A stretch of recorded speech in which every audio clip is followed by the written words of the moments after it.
প্রত্যেকেরই প্রশ্ন যে পাঞ্জাবি পেন্টিং কিভাবে করতে হয়, কি কি লাগে পাঞ্জাবি পেন্টিং করতে। তাই আজকে তোমাদেরকে এই ভিডিওর মাধ্যমে আমি পুরোটাই বলার চেষ্টা করব। তোমরা অবশ্যই কিন্তু পুরো ভিডিওটা দেখবে। পাঞ্জাবি পেন্টিংয়ের জন্য আমি সবসময় ফেব্রিক কালার ইউজ করি। এগুলো তোমরা যে কোনো অফলাইন বা অনলাইন স্টোর থেকে পেয়ে যাবে।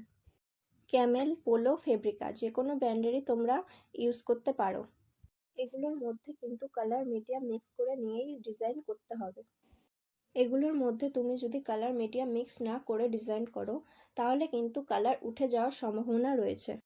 আর কলকার জন্য তোমরা 00, 000 বা 0 যে কোনো ধরনের তুলি ইউজ করতে পারো। আমি সব সময় 000 তুলি ইউজ করে থাকি। যারা নতুন এই পাঞ্জাবি পেন্টিংয়ের কাজ করছো তাদেরকে বলবো তোমরা অবশ্যই কটনের কাপড় ইউজ করবে। কালার করার আগে তোমরা অবশ্যই পেন্সিল দিয়ে পাঞ্জাবিতে ডিজাইনটা এঁকে নেবে, তারপরেই ডিজাইনটা ফিল করবে কালার দিয়ে, তাহলে তোমাদের ডিজাইনটা খুব সুন্দর হবে দেখতে। পাঞ্জাবির উপরে ডিজাইন করা রং যাতে পাঞ্জাবির পেছনের কাপড়ে না লেগে যায় তার জন্য তোমরা এক্সাম বোর্ড ইউজ করতে পারো। আর এক্সাম বোর্ড না থাকলে তোমরা মোটা কাগজও ইউজ করতে পারো।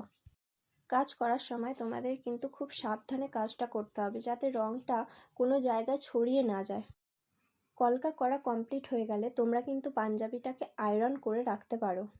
অবশ্যই কিন্তু পাঞ্জাবিটার ওপরে একটা কাপড় রেখে তার ওপরে আয়রন করবে। অনেকেই বলো এই পাঞ্জাবিগুলো কি ওয়ান টাইম ইউজের জন্য?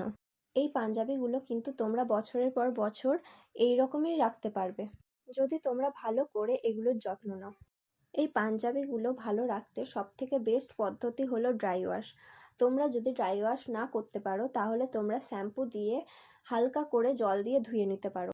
আমি কি করে পাঞ্জাবি পেন্টিং করি বা কি কি জিনিসপত্র ইউজ করি সেগুলো সবই তোমাদের সাথে শেয়ার করলাম।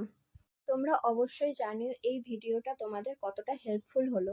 তোমরা আর কোন টপিকের ওপর ভিডিও দেখতে চাইছো বা কোন জিনিসটা তোমাদের বুঝতে অসুবিধা হচ্ছে সেটা অবশ্যই কমেন্টের মাধ্যমে আমাকে জানিও।